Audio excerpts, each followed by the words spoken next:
everybody, this is Sharita and I'm back again with another video.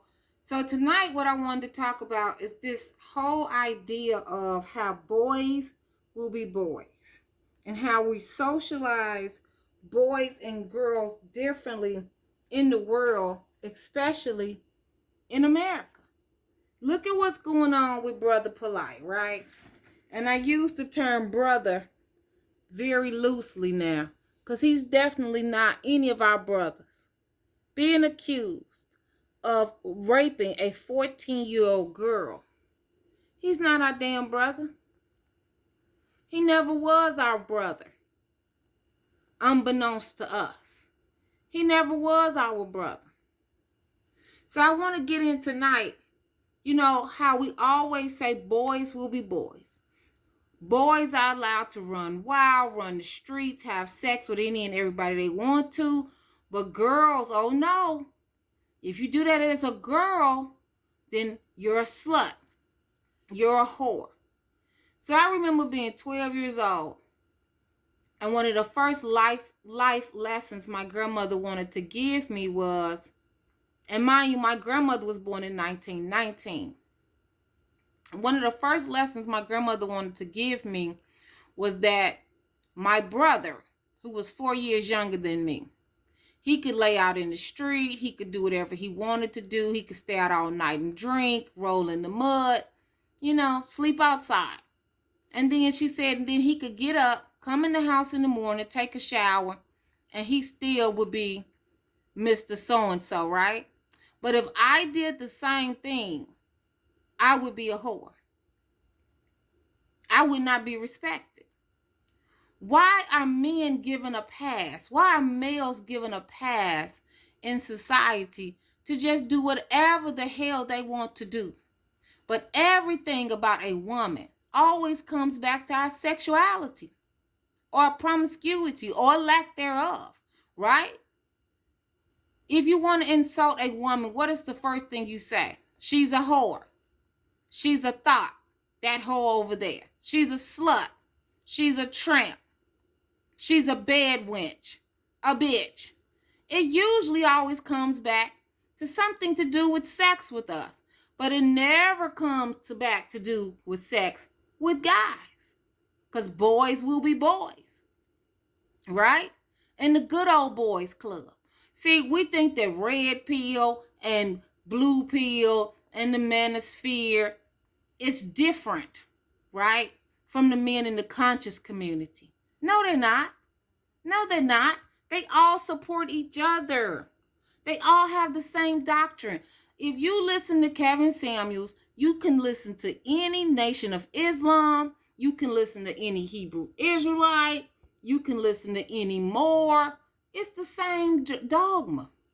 And they all got the same bullshit going on. Abuse of women and children. Pedophilia. Rape. Orgies. So I got a couple of clips that I want to show you. And so what you're seeing on the screen right now is this young lady, and she was with the Hebrew Israelites. And I have said before that I'm a Hebrew Israelite. I don't practice. I've talked about that. So I'm not going to go on into that. You know, I have my own mind. I don't listen to men. I'm not into patriarchy. Patriarchy is dead. We're going to go through these clips and we're going to see what patriarchy has gotten us. So I'm going to start right here. You can see from the title, we're talking about that I grew up in a cult. Okay? About how I grew up in a cult, an African Hebrew cult. It was called the African Hebrew Israelites. And yes, I don't know, like where should I start? So how I grew up in that cult, my mother, first of all, I grew up strict Pentecostal. So at first, I was a Pentecostal, like Christian, strict Christian, and I grew up that way. And then around like age 15, my mother decided to change our religion, and we decided, and she found the African Hebrew Israelites, And we decided to be a part of the African, well, she decided that we would be a part of the African Hebrew Israelites, okay? And okay, so I'm going to stop right there. We're going to come back to her. Don't worry. Don't worry. We're going to come back to her. Let me see. Oh, no, this is not what I wanted. Oh, this is not what I wanted either. Uh-oh. No, not this one. Where's the other one?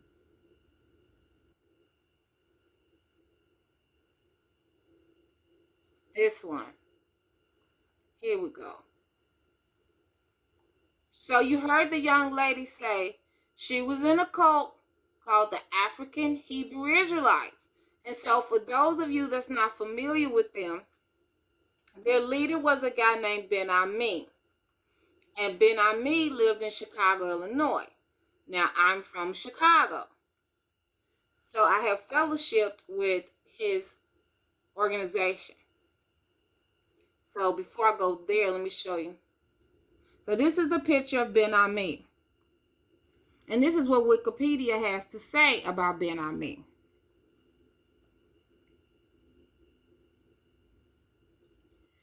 Ben Ami, it means son of my people. Ben Ami, he was born October 12, 1939. He died December 27, 2014. The American-born founder and spiritual leader of the African Hebrew Israelites. They moved from Chicago to Liberia. From Liberia, the young lady says she thinks that part of their history, they was in Benin and Togo. But I know they went to Liberia. From Liberia, then they went into Dimona, Israel. Do you know that Dimona, Israel was a nuclear waste site for the white European Jews, the Israelis? Yes, it was a nuclear waste site. And those people were sick. They were sick. Okay, so let me go back. So you heard the young lady say she was a part of the African Hebrew Israelites that moved to Dimona from Chicago. Now I want you to listen to what this father has to say about what it was like to live in Dimona. Growing up, and life is not really, serious to them because they stand in the house with their parents, those that are. And so everything is not necessarily serious to them, so it's fun and games. Nevertheless, my baby girl, she's at a point now at 17. She's very intelligent, very smart. She like to go out and do things and be in the know and be in the happiness. And that's understandable. I was the same way. Well, this situation that took place, I want to inform all of you all that's listening. It took place in a place that is called the Village of Peace. It took place in a community that was established 40 years ago. We left America because we saw the wickedness and the degradation and the evil things that were taking place in America 40 years ago. And so a lot of us left America because we saw. And then we believed that the reason we coming here was to establish a community that would be none and void of rapists, homosexuals, perverts, thieves, robbers, liars, cheaters, con men, weak men, cowards.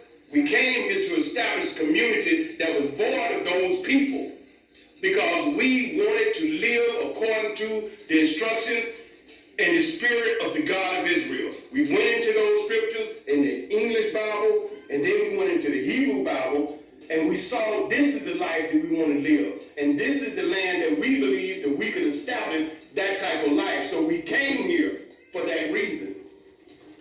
Never in our wildest imagination that we ever would dream 40 years later we would have homosexual, we would have perverts, we would have molesters, we would have liars and cheaters and thieves and cowards that would not stand for that we said that we came here for.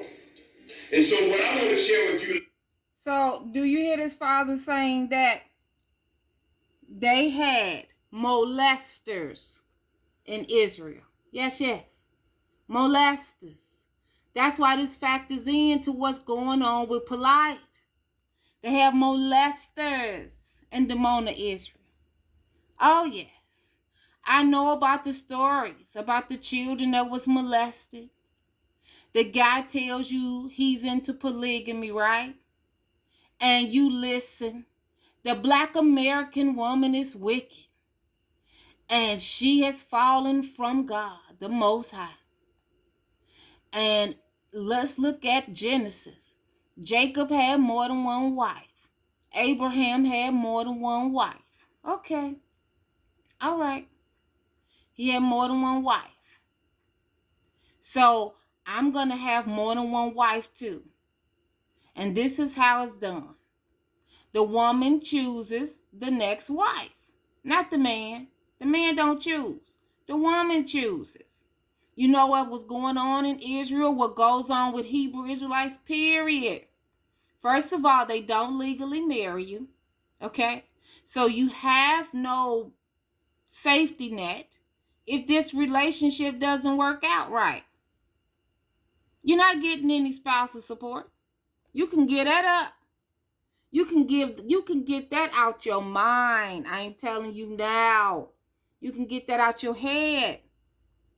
They're going to give you a marriage certificate in Hebrew. What court recognizes this? Please stop. Stop the madness. It's a bunch of bull. I'm sorry, y'all. It's a bunch of bull. That's a bunch of bull. So we're going to come back to him. We're going to finish his story. Oh, so before I go on. So a lot of the children were being raped, boys and girls in Dimona. They said they had a vegan lifestyle, but yet everybody over there was sick because they was on a nuclear waste site. Right. Everybody was sick. Everybody was sick. Okay? Then let's talk about the fact he said the homosexuality. Yeah, good buddy. Okay, I'm not against LGBTQ. This man may be, that's his business. However, do you ever think about what's happening when a man says he wants more than one wife? Do you ever think, where are these women going to live? Are all these women going to live in the same house together? Mm-hmm. Yeah, a lot of times that happens. Okay, they all live in the same house together, and then what is most men's fantasy? A threesome. So he puts all his wives in the bed with him, and they all get to fucking. They all fucking each other, walking around, speaking Hebrew, talking about you a Christian heathen. I'm not for religion, period. But I'm just saying, they are in no position to criticize nobody at no time. Ladies, we have to stop dealing in this notion that boys will be boys and that boys can do whatever they want to do. Oh, no. No, no, no, no, no. There is a documentary out called The Village of Peace on Prime. I was going to put it in this video, but they want me to pay for it. I'm not paying for it. It was free when I watched it, free with your Prime subscription, but it's not free anymore. And I'm not giving them $4.99. Forget that. But in the video, in the documentary, The Village of Peace, one of the older ladies said, yeah, you have to go to the class to learn how to share your man. And here in the Village of Peace, a woman can be whatever she wants to be. She just can't be a man. Baby, please, I'm not thinking about the penis brigade. I don't bow down to the penis brigade. Forget them. So let's go here. Oh, yeah. How many of you know this beautiful lady right here? This is Bro.Polite's first wife. Aminette. See how black she is? Phenotypically African? Yeah. Did you also know that a lot of those wives that he say he got are not his wives? Now, this unfortunate event that has taken place with his current girlfriend and her 14-year-old daughter, that I've seen the court documents, and I think we all have by now. I truly believe that he did exactly what he's being charged of, what he's being charged with. And he's going to arraignment September 15th back in Florida. Have y'all thought about the fact that he may not even be able to be allowed to be around his children right now with this charge? Okay, that's something to think about. But anyway, I'm going to roll this unbeautiful being footage of him faking the funk. Just that you are some low self-esteem, freaky, less than confident chicks. Because you are, what they would say, sharing a man. What's your word? What do you say about that? Do you think it's true? No, I have a lot of confidence in myself, in my man. That's why I agreed to this relationship in the first place, because he's man enough to handle the situation. You know, so. What do you mean by man enough? I mean that you make the right decisions as far as I'm not being misguided. You prove yourself to me. I know who you are. Like, you did not misuse the situation. I said that because I know a lot of people that got a chance to get into a polygynous relationship. Did she tell you the fact that when they got together as teenagers, this fool, this fucker, Polite, went to jail? I think he went to Rikers, right? This motherfucker was charged with, I think, murder and attempted murder. Oh, it was some bad charge. It was horrible. And she stood by his side, helped him get out of jail, helped him beat his case. And when he came home, she worked 2 or 3 jobs and let him stay home. Oh, yeah. Oh, yeah. Oh, yeah. She stayed home and worked these jobs, and one job was just to give him money, and the other job, or 2 jobs, was to pay their bills. You know, New York is expensive. It's expensive to live in New York. But I'll go back to the clip. Come on, Amanette.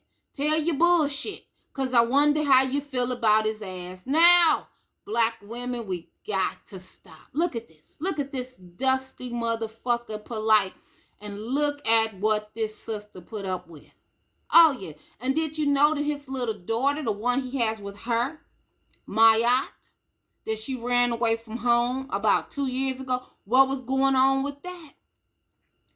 Now that it has been shown that he has a propensity for children, do we think he don't like his own either? We don't know. Let's go. It didn't really work out well, in my opinion. You know, but you, Polite, you made great decisions as far as this relationship, because you showed me your self-discipline. It's a lot that I learned from you as a situation. I said that because I know a lot of people that got a chance to get into a polygynous relationship, and it didn't really work out well, in my opinion. You know, but you, Polite, you made great decisions. Great decisions. Great decisions. Great decisions as far as this relationship. She said you, Polite, make great decisions. Okay, I know those words have come back to bite her in the ass. Came all the way back to bite her in the ass. So now we're coming back to this one. If you're not familiar with the African Hebrew Israelites, they're the cult that is ran by Ben Ami, and he's passed. I think he's been deceased for maybe like 5 years now. But yeah, he's no longer here. He was the group leader. He was the cult leader, and basically, it was definitely a cult. Like, what happened was this guy had a vision.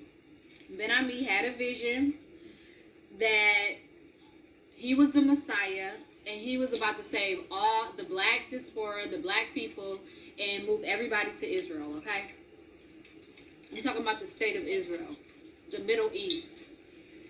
And that's exactly what he did. He started his own religion based on the, I forgot if it was the Old or the New Testament. It was, I can't remember. Because I really wasn't paying attention. When I was 15, I was just doing it because my mom was doing it. So whatever my mama was doing, that's what I was doing. But yeah, like, he moved all these people to Israel, and they was all in Israel. Pretty much living there, like started a whole new life. They first started in Benin, then they moved from Benin, all just living in poverty. And it was just like, how do you get all to take care of themselves? But they had the nerves to have all these women, and then they were all just living in poverty, practicing polygamy. So a lot of them had like multiple wives. They had multiple wives. They had a whole lot of children because, you know, all of their wives was pregnant. So they had a whole lot of children. And it was just like a mess. Like, these men couldn't even take care of themselves. But they had the nerves to have all these women, and then they were all just living in poverty. Right. They were all just living in poverty. Here's another young man. His name is Ben Asiel, son of Prince Asiel, who was the second in command in Dimona, Israel. Listen to his story.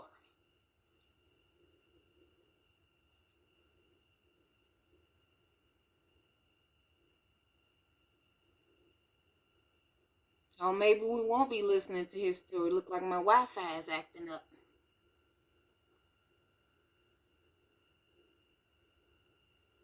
Okay, well. To the corner. Okay, here we go. Or if I would come to the corner of my house, they would come and tell me to get off the keyfire, using profanity as well and force. And as far as I can remember, Scott and Covey was definitely always at the head of that group that would tell me that I wasn't welcome and also to leave the moment. Now, I arrived in the keyfire when I was 8 years old. So, all of my middle childhood to young adult life was spent there in the house where my family lived. And a lot of times they would hit me with staffs, throw Now, rocks when at you me. say staffs, you're talking about a staff, like a walking stick that would be at least this high. Similar to the one like they show in the Like Moses? Yeah. And they would hit you with this? Yes. Shariel, Scott and Kavia, where my family lived. And a lot of times they would hit me with staffs, throw Now, rocks when at you me. say staffs, you're talking about a staff, like a walking stick. Now, I arrived in the keyfire when I was 8 years old.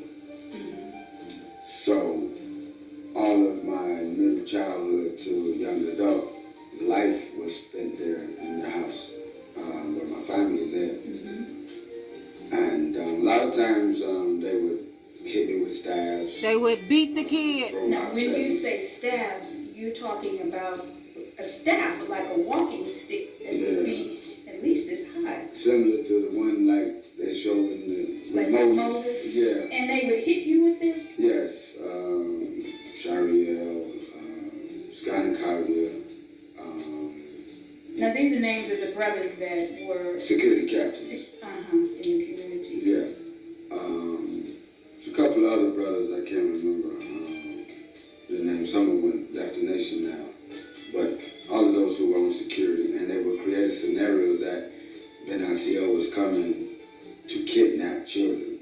This is what they had put out at the time. Really? That I was trying to start my own nation. Oh my goodness. And that I was coming down there to kidnap 17 years old, Yeah. and you 17, had the yeah. money and the connections and the place where you take. Let's talk about how all the kids in Israel, or a good portion, are on drugs. They had to move out of Dimona and move to Tel Aviv.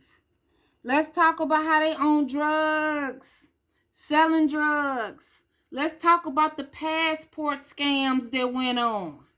Let's talk about how all the women in Israel, all the shit is in their names. Let's talk about how you wake up in the middle of the night and you get up in the morning, or I should say in the morning, you ask them, have you seen my husband? Oh, he fell on his sword. He fell on his sword. What do you mean he fell on his sword? Yeah, he fell on his sword. And he's dead. They killed your husband. They killed your damn husband. Put him out. They taking one girl and give her to another guy. They'll take your wife and give her to another man and say you're not worthy to have this woman. So we're going to go back to this brother right here and tell you about his story in Dimona, Israel, right? Remember what he said. He came to Dimona, Israel to raise his children in a better place than America, where there wasn't any drugs and things like that. Tonight is a situation that took place just 4.5 days ago with my child, so that you will know and you run and tell everybody it is not like that in Dimona. Last Wednesday night, Nodelia, she asked me, Abba means father. She said, Father, what time you want me to come home? I asked her, do you have school tomorrow? She said, no. I said, okay, 11:30. On the school night, most of the time she don't go out, or she's in like 9:30. So I said, okay, no school, 11:30. Where are you going? She said, to the Kifa. The Kifa is the village. They call it the village of peace. I call it the haunted house. And so Nodelia went over to the haunted house to see some friends. The reason why I'm so adamant on her getting back at 11:30 because I know the people that she's in the midst of. Some things you learn with the lesson. Other things you learn with the experience. You can teach children all that you want, but there are times where it's got to be an experience that make them clear. And as parents, we worry about the experience because some experience you don't live through. That's right. And I always worry about each and every one of my babies when they leave that door. I got a son, 26-year-old, that is a special force with Israeli military. Okay, I want to speed it up. When he was in this world, I was in fear, concern. Then at 12:03, her mother's phone rang. And she's in the kitchen in the front of the house, and I hear her telling somebody, what do you mean? It's Nodelia here. Now Nodelia is here. Who is this? And she said, Godell. And she asked, what are you doing calling my house after 12 midnight for my daughter? And he said, I just want to know if she's there. And she asked him, how did you get my number? He said, oh, I got Nodelia's cell phone. She said, what the hell are you doing with my daughter's cell phone? And I can't get an answer. He said, oh, I had to go somewhere, and I had to take it with me. But where's Nodelia? Don't worry, I'll make sure she get home. This is what he tells her, Nodelia's mother. So this is what happened. They live in Dimona, Israel, but they don't live per se in the village, right? Which is where they're all clustered up at, a lot of them. He lives outside the Kifa. So his daughter wanted to go hang out with some of her friends. He said, look, baby girl, you can go, but you got to be home by 11:30. Because he knew what was going on in the village. So they get a call after midnight from this guy. And the mother's saying, okay, you have my daughter's phone, put my daughter on the phone. He tells the mother the daughter's not there. So now the father is starting to hear all of this. So he gets concerned. Then she had the phone to me. I said, son, if I don't hear my child's voice in 5 minutes, I'm coming to the haunted house and I'm not coming in peace. 5 minutes go by, I'm up, dressed, boots on the floor, and I'm headed out the door. And so as I'm getting closer to the door, the phone rings again.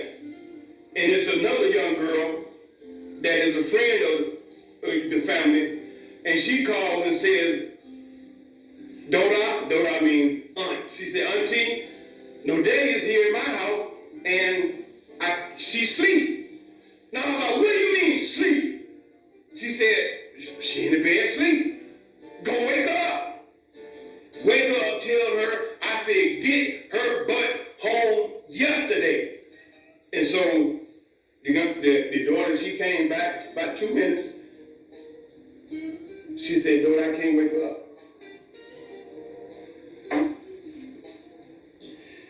When I heard that, she said, what do you mean you can't wake up?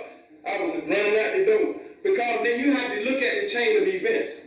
Now, here this boy done called talking about there's no daddy there, and he has her cell phone. Right. He told her on the phone, and we had the phone company recorded, stated that he said, I got the phone, don't worry, I'll make sure she get home. What do you mean, don't worry? It's already 12:15. She's 45 minutes late, and you called with her phone and telling me, don't worry. And you got the phone. The boy got the phone. So I'm getting to the key fob, and Michelle, she said, wait, I'm coming. I said, I can't wait, because it's something critical. She can't wake her up. And so I get to the key fob, and when we hit the key fob, we split off. I go up the hill because it's the fastest way to No Dave, because my objective number one is to secure No Dave, find out what situation. Is it mission critical? Is she dead because she can't be woke up? Is she unconscious because she woke up? Why is it she can't be woke up? And so I get up on the hill, and listen, I have been in gunfights, I've been in firefights, I have had guns on my nose, I had commanders tell me to do just something opposite that the enemy doing. I have been robbed at gunpoint, I have jumped in water, in freezing water, and body cramped up, and I almost died. And I'm telling you, out of all the activities I've done on this world, I have never felt fear. Until the night I looked in my daughter's eye, and she didn't even know me. I said, what's my name? She said, Abba, no, what is my name? Abba, she's shaking her head. I said, what's your name? And she just laid her head back and then went out. And I shook her. I said, no, Dad, somebody done gave you something. Who gave you something? She said, she looked, go there. I mean, now, go there. And so I'm like, wait a minute now. You just couldn't, tell me my name, but you remember Godell? I said, what's your name? She said, and then all of a sudden she just snapped. And I'm shaking and she won't respond. I said, no, Dad. Then she passed out. And I'm shaking and she won't respond. I said, no, Dad. And I'm sitting there looking at her, and I'm saying, in some incident that I was in with some enemies, it flashed through my mind when we was in this firefight pit down, and it flashed through my mind, I wasn't scared then when the enemy's trying to shoot at me and kill me, and I'm looking at my child's face, and this is the first time in my life I ever felt fear, because I thought I lost my baby girl. And I'm telling you, it blew me away, because I thought I lost my baby girl. The first time in my life I ever felt fear, because I thought I lost my baby girl. And I'm telling you, it blew me away, because 51 years I had never known fear until I looked and said, will I ever have my child again? And I'm looking at her clothes all muddy, and her shoes all muddy, and she can't talk to me, but she can say one name. What is this? And then I get myself together, and I tell the sister that was there, make sure she don't leave the room. And at that point, it's time to go to war.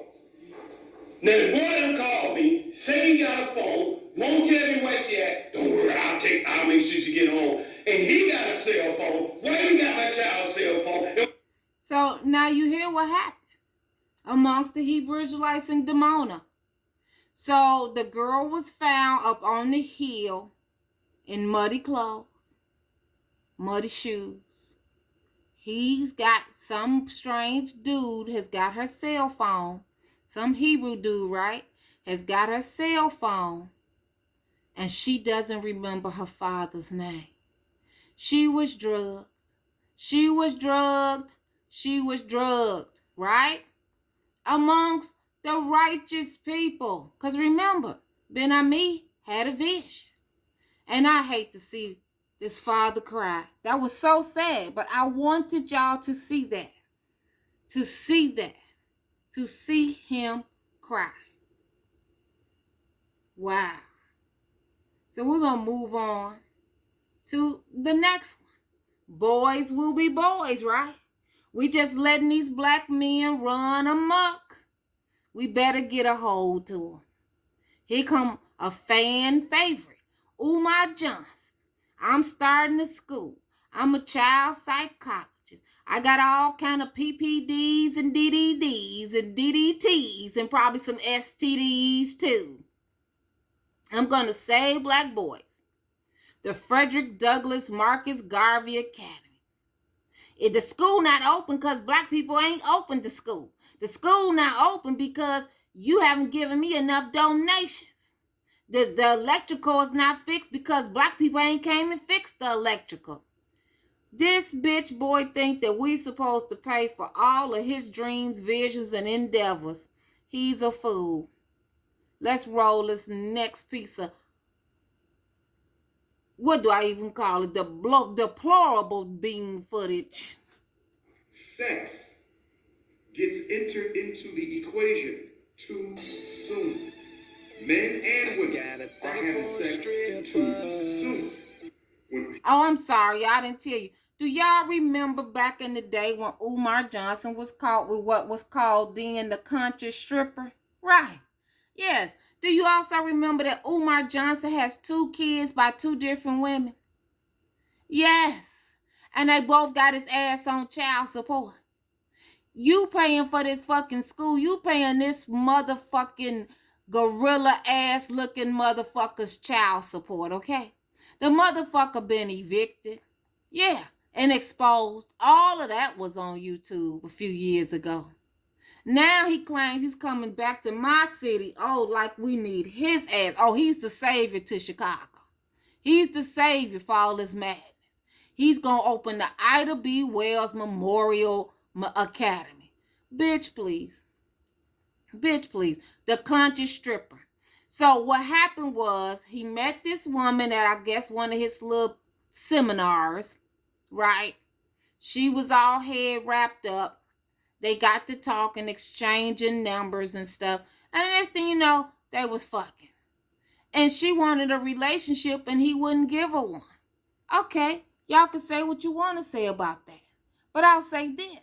If he loved black women so much, why is he abusing a black woman by making her believe he was going to have a relationship? Right? He shouldn't even been on that tip.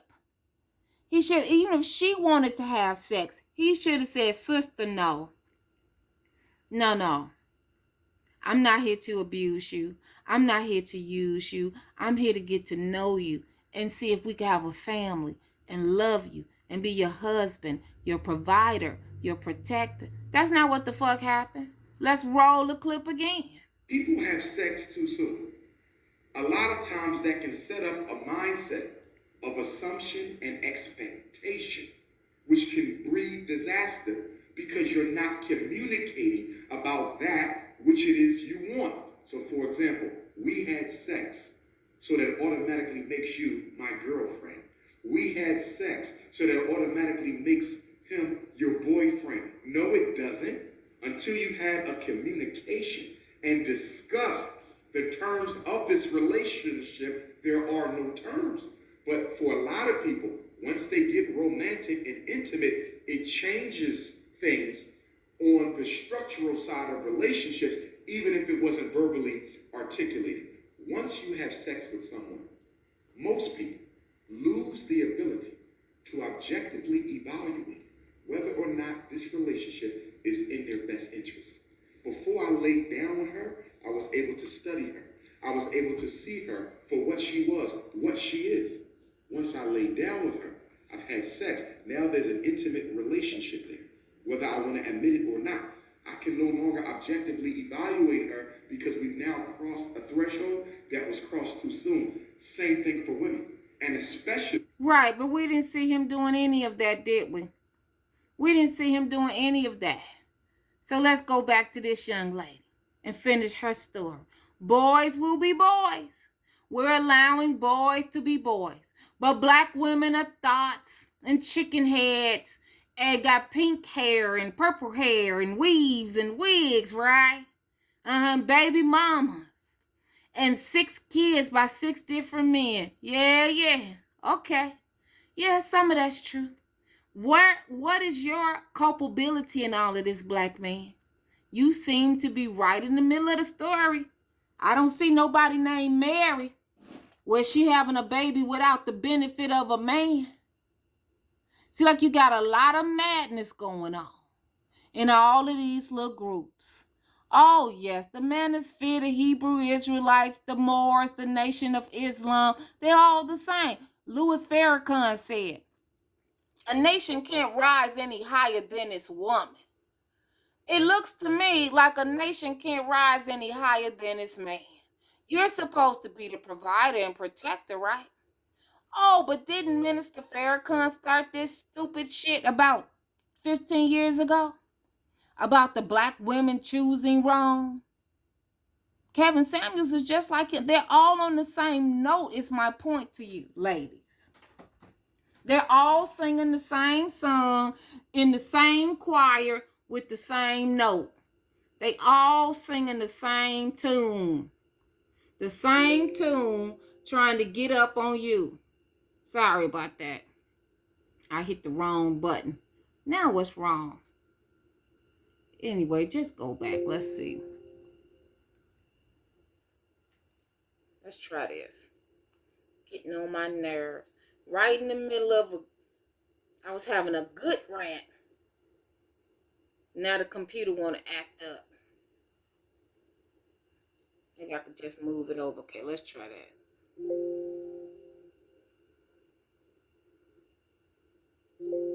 Now what is the problem? I wanted to finish the young lady's story. My computer don't want me to finish the story.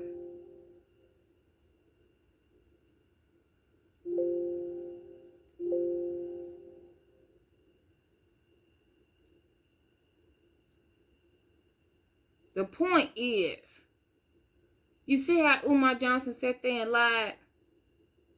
Just sat there and lied.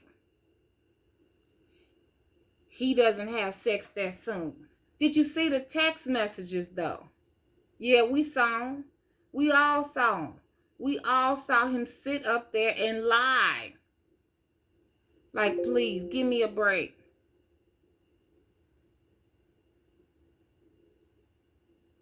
That's all they do. It's lie.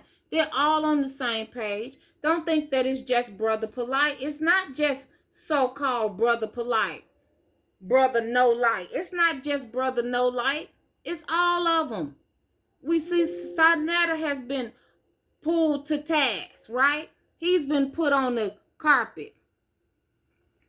Because he knew he's making videos. Because black girls are so unprotected in the United States, in the world, until he thought it was going to fly.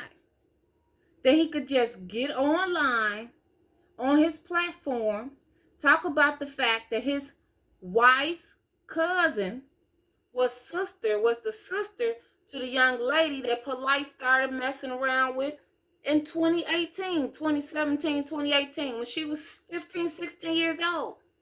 Ran away from home, ran away from her mother to be with him. And the story that was told then was that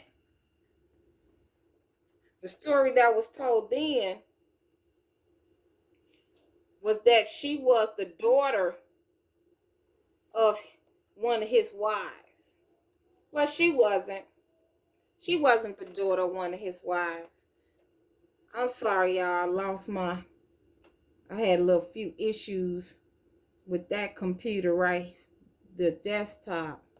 But she wasn't the daughter of one of his wives. I thought that that's what happened too. But come to find out, that's not what happened. That she met him somewhere else. She met him, I think, at one of his seminars. He was supposed to send that young lady back home to her mother. He was not supposed to sit up here and start boinking that little baby. Just ridiculous. Absolutely ridiculous. But we as black women, we got to take some responsibility. We got to take some responsibility for what's going on. We have allowed these men to be socialized like this. I also have, what's her name? V-Love Smacklicious sauce right here. Okay, so I'm back. So as you can see from the title, we're talking about... So let me speed up. That I grew up Okay. Oh, but in the cult, and when she left, I ended up staying. Oh Lord. So now I got to have an ad. Lola, it's time. Oh come on. All these men, they don't want me to make this video. I see that. Okay. I stayed, and when I stayed, I need a crab opener, crab cutter, or whatever. So yeah. Anyways, I stayed, and when I stayed, I was a part of the Cleveland set, and I stayed in Cleveland for maybe I think maybe until I was like maybe 19. And then after that, I decided I wanted to move to Atlanta because I really did not like the weather in Cleveland. And I decided I wanted to move somewhere where the weather was like much warmer. I like warm weather. So I moved to Atlanta. Oh, I'm sorry. I moved to Atlanta. Oh. For the Atlanta section. And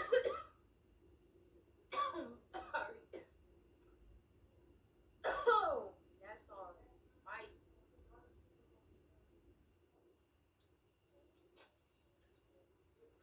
Oh my God, it went down the wrong way. Okay, y'all, and the Atlanta um group, I'll call it a group, was different from the Cleveland group because in the Cleveland group they were much more relaxed. Like you could wear the clothes that you wanted to wear, but in Atlanta they were very strict. They were like, oh, it's like Israel here, it's like the motherland here. You can't wear whatever you want to wear. You got to wear the African garb. Like you got to wear your African clothes every day.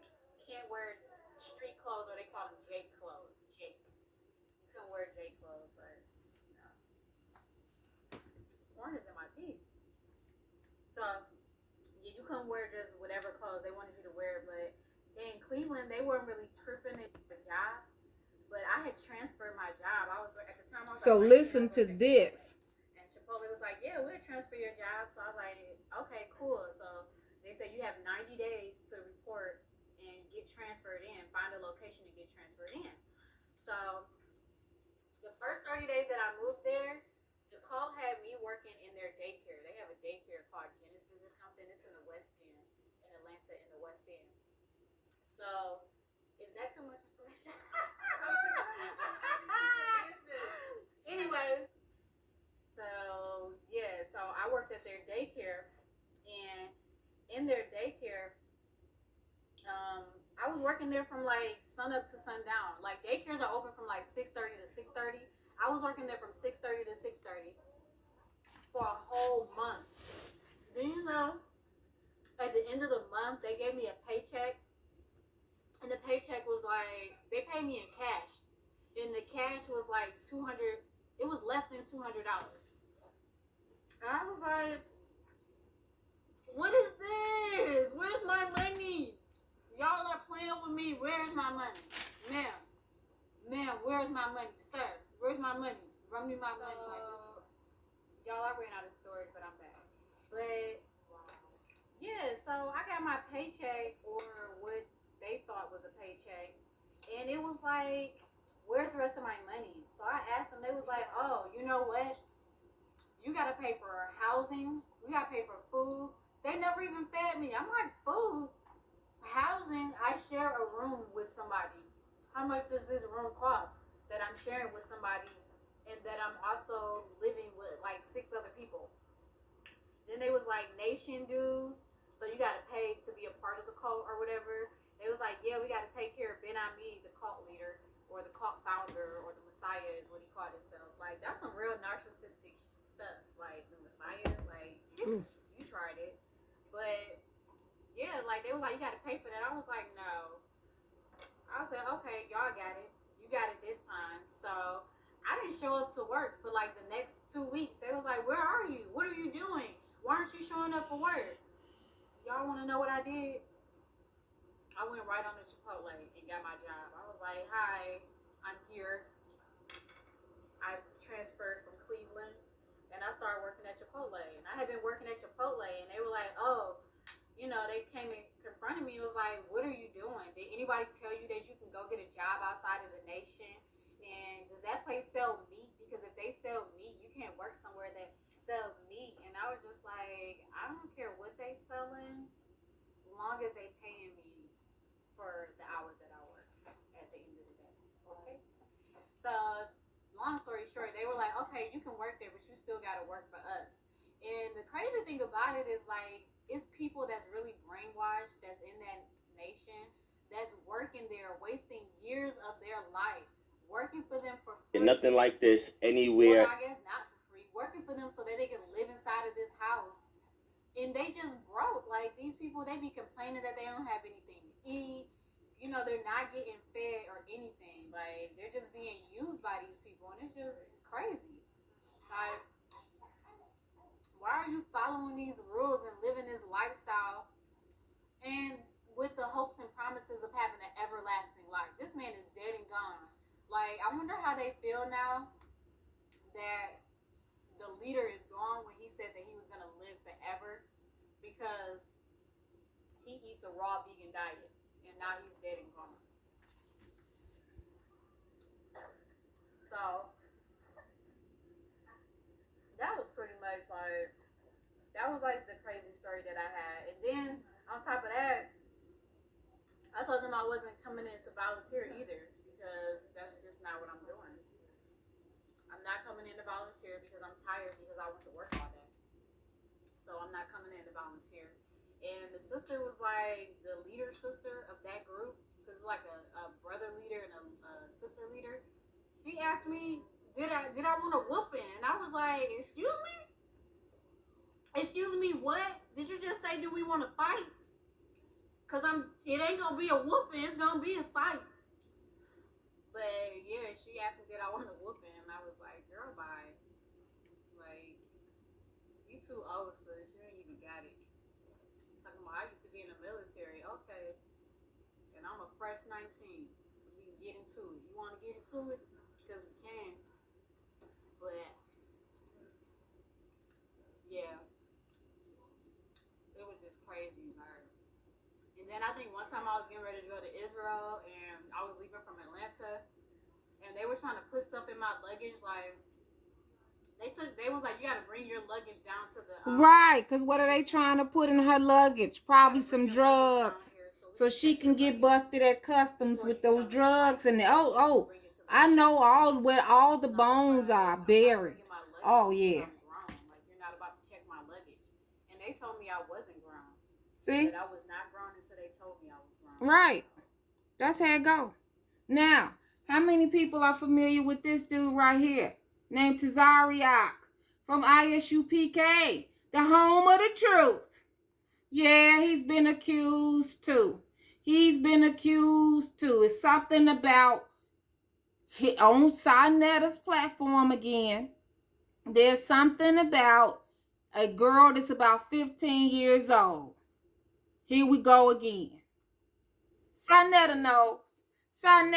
That's why I'm glad he's getting checked. He knows where the bones are. He knows what these guys are doing. What about young Pharaoh? Right? So before I go on, though, this guy's called Captain Tazariak of ISUPK, another Hebrew Israelite group out of New York City. Those New York Israelites are some of the craziest ones I've ever seen, but they have spread like a bad disease. But hey, I didn't leave my little funky city out. Those Chicago Hebrews that went to Dimona, you heard the testimony from people that was actually in their group, how crazy they are. Let's look at young Pharaoh. What just went down between he and Golden? What is he saying now? Saying just like Polite. We thought the black woman was God, right? No, the black woman's not God. The black woman is here to take care of them. Do you know most of these Hebrew Israelite guys don't have a job? The one woman works or two women work different jobs. Somebody's got Section 8. Somebody's got food stamps. Oh, yeah. But they're not going to succumb to the white man, right? But they get all the white man's benefits. All his food stamps, all his Section 8. Oh, yeah. Because and then they'll run down that line to you from, I think it's Isaiah, And in that day, 7 women will grab hold to one man and will say, we just need your name to take the reproach off us. We will bring our own bread. Bitch, boy, stop. Bitch, please. Bitch, please.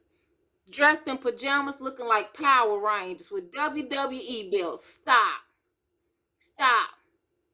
But black women, we have to take responsibility to stop having sex with them, procreating with them, believing them, because boys will be boys, right? Boys will be boys. The first time a man calls you a bitch, that should be the last time that man calls you a bitch, because you should be out the door. Before physical abuse starts, verbal, emotional, and financial abuse begins. The first time a man hits you should be the last time that man hits you, because you should be out the door and don't look back.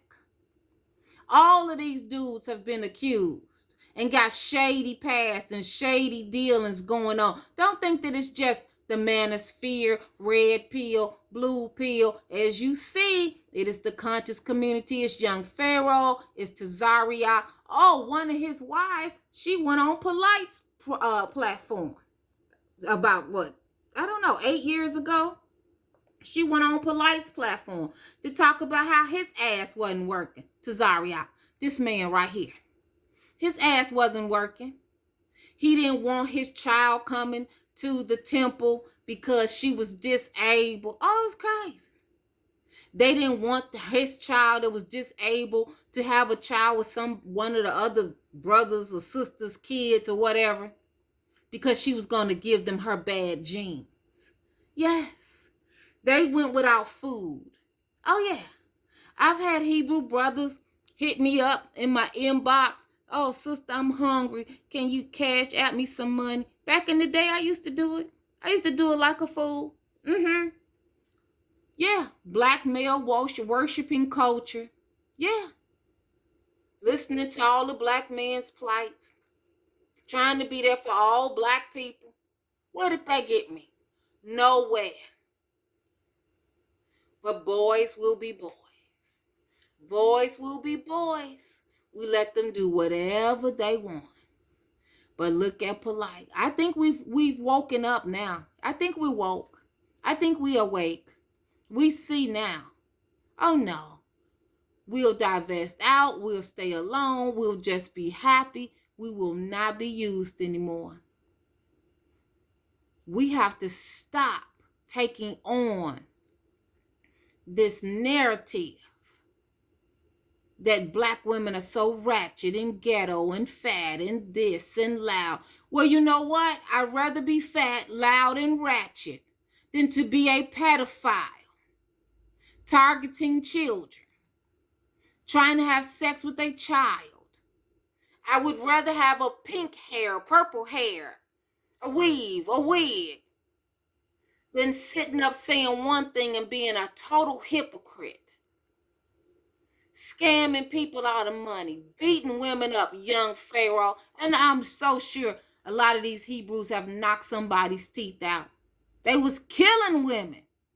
A little boy got killed in a Hebrew home because the father, who was the stepfather, thought he was gay. So I hope anybody who watched this, especially the women, that you get something out of this. We can no longer have this narrative that boys will be boys, that patriarchy rules, that a woman can't lead a man. Yes, you can. We leading every day. Black men don't lead anything. We can't have this narrative that boys will be boys. Y'all have a good day, and I'm out.